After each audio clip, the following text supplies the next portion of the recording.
What advice would you give to someone visiting London for the first time?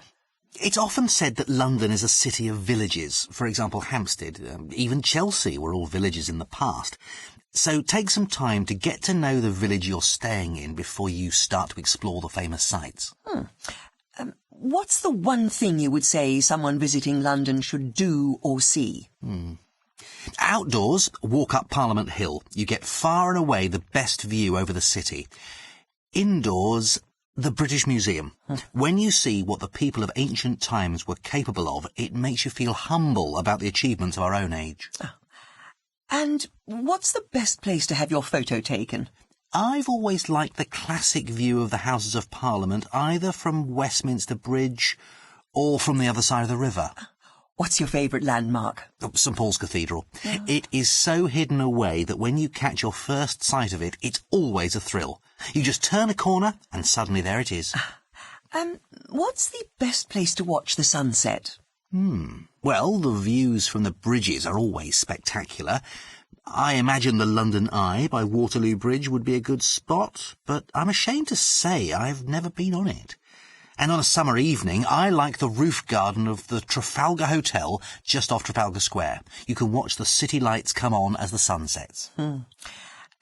What's the best place to be at dawn?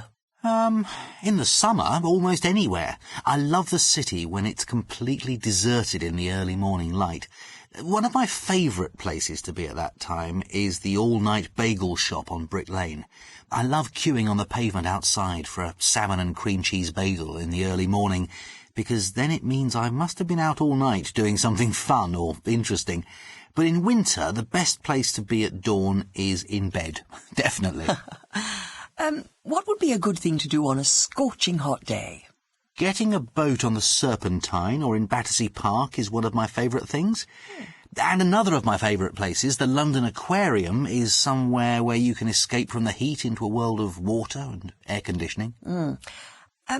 What's a good thing to do which is absolutely free? Walking in the parks. London's parks deserve their fame. I love walking in Hyde Park. It always reminds me of my childhood. I have memories of feeding the squirrels there.